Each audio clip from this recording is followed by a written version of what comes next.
கண்மணிகளா, என்ன பண்ணுறீங்க? கண்மணிகளா, ஆண்டவனால் படைக்கப்பட்ட ஒவ்வொரு மனிதருக்கும் ஒவ்வொரு இயல்பு இருக்குது, சரிங்களா? எல்லா மனிதர்களும் ஒரே மாதிரி இருப்பாங்க அப்படின்னு சொல்ல முடியாது. எல்லா மனிதர்களும் ஒரே மாதிரி ஒரே இயல்போடு இருக்கணும் அப்படின்னு சொல்லவும் முடியாது. ஏன்னா ஒவ்வொருத்தங்களுக்கும் ஒவ்வொரு இயல்பு, பண்பு, குணநலன்கள், அது மாதிரி அது ஆண்டவனாலேயே படைக்கப்பட்டது. ஒரு சிலர் பார்த்திங்கன்னா அவங்களுடைய வளர்ப்பு பொறுத்து அவங்களுடைய இயல்பு மாறும்.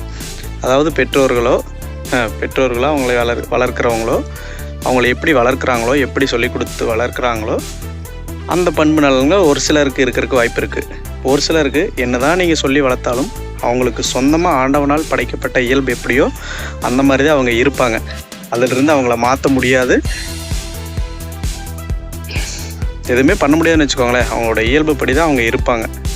ஸோ எந்த ஒரு இடத்துலையுமே யாரோடைய இயல்பை பார்த்துமே நாம் அவங்கள ரெக்வஸ்ட்டாக கேட்டுக்கலாம். இதெல்லாம் தப்பான ஒரு விஷயத்தை செய்கிறாங்க அப்படின்னா இந்த விஷயங்கள்லாம் தவறு அப்படின்னு சொல்லி கொஞ்சம் எடுத்து சொல்லலாம். பட் அதை நம்ம தவறாக பேசிடக்கூடாது. அவங்கள பற்றி இன்னொரு பக்கம் போய் தவறாக பேசுகிறதோ, அவங்க மேலே கோவப்படுறதோ, இதெல்லாம் பண்ணோம்னா அதனால லாஸ் நமக்குத்தான் வச்சுக்கோங்களேன். ஸோ அவங்க அவங்களுடைய பண்பு நலன்கள் மாற மாட்டாங்க அப்படிங்கிறத ஒரு உண்மை. ஃபார் எக்ஸாம்பிளுக்கு சொல்லணும் அப்படின்னா, ஒரு சிலர் பார்த்திங்கன்னா எல்லாருக்கிட்டையுமே அன்பாக பேசுவாங்க, எல்லாத்தையுமே அனுசரித்து போவாங்க, எல்லாத்துக்கும் என்ன வேணும்னு கேட்டு செய்வாங்க. தனக்கு இல்லைனாலும் மற்றவங்களுக்கு கொடுத்து ஒரு தியாக பண்போட கூட நடந்துக்குவாங்க, சரிங்களா? இன்னும் ஒரு சிலர் பார்த்திங்கன்னா சுயநலத்தோடு இருப்பாங்க. யாருக்கும் எதுவும் பண்ண மாட்டாங்க, யார் சொல்கிறது கேட்க மாட்டாங்க. அவங்களுக்கு என்ன தோணுதோ அதை செய்வாங்க. நீங்கள் போய் சொன்னாலுமே அவங்க கேட்க மாட்டாங்க. ஸோ இது ஒரு குணநலன். இன்னும் ஒரு சிலர் பார்த்திங்கன்னா அவங்களுக்கு தெரிஞ்சதை செய்வாங்க, மற்றவங்க யாரும் ஏதாச்சும் சொன்னால் அதையும் கேட்டுக்குவாங்க. அவங்க சொல்கிறபடி கேட்டு நடந்துக்குவாங்க. அதாவது சொல் புத்தி இருக்கும். முன்னாடி சொன்னது சுய புத்தி, இது சொல் புத்தி. நல்லது சொன்னால் கேட்டுக்குவாங்க, சொல்லாத பட்சத்துக்கு அவங்களால என்ன முடியுமோ அதை செய்வாங்க. இது ஒரு குணநலன், சரிங்களா? இதே மாதிரி இன்னும் நிறைய சொல்லலாம்,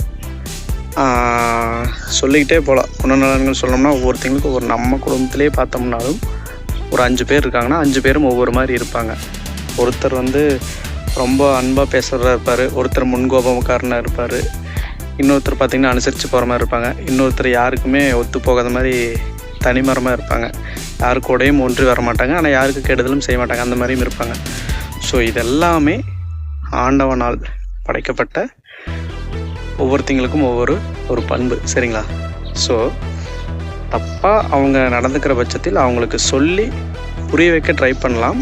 பட் அவங்களால மாற முடியாத பட்சத்துக்கு நம்ம ஒன்றுமே பண்ண முடியாது. ஏன்னா இது ஆண்டவனால் படைக்கப்பட்ட ஒன்று, சரிங்களா? ஸோ அதனால் அவங்க மேலே கோவப்படுறதோ, அவங்கள பற்றி மற்ற பக்கம் போய் தப்பாக பேசுகிறதோ, இதெல்லாம் கொஞ்சம் தவறான விஷயங்கள். ஸோ இதெல்லாம் நம்ம புரிஞ்சுக்கிட்டு, ஒவ்வொருத்தங்களும் 5 விரல்களும் ஒரே மாதிரி இருக்காது. ஸோ அந்த மாதிரி தான் ஒவ்வொரு மக்களும் ஒவ்வொரு மாதிரி இருப்பாங்க. அதை புரிஞ்சுக்கிட்டு எல்லாத்துக்கூடையும் அட்ஜஸ்ட் பண்ணி ஃப்ளெக்சிபிலிட்டியோட வளைந்து கொடுக்கும் தன்மையோடு வாழ்ந்தோம்னா தான் இந்த கால வாழ்க்கையை ஓட்ட முடியும், சரிங்களா? ஸோ இது போன்ற வாழ்க்கைக்கு தேவையான நல்ல நல்ல கருத்துக்கள் கொண்ட வீடியோக்கள் தொடர்ந்து உங்களுக்காக வந்து கொண்டே இருக்கும். நம்மளுக்கு சப்போர்ட் பண்ணணும்னு நினச்சிங்கன்னா நம்ம சேனலில் சப்ஸ்கிரைபு, லைக், கமெண்ட்டு, ஷேர் இதெல்லாம் பண்ணி சப்போர்ட் பண்ணுங்கள், சரிங்களா கண்மணிகளா? மீண்டும் நல்லதொரு காணொலியில் உங்களை சந்திக்கிறேன். அதுவரை உங்களிடமிருந்து விடைபெறுவது நான் உங்கள் நண்பன் வெள்ளக்கோள் முருகே. டாடா, பாய் பாய்.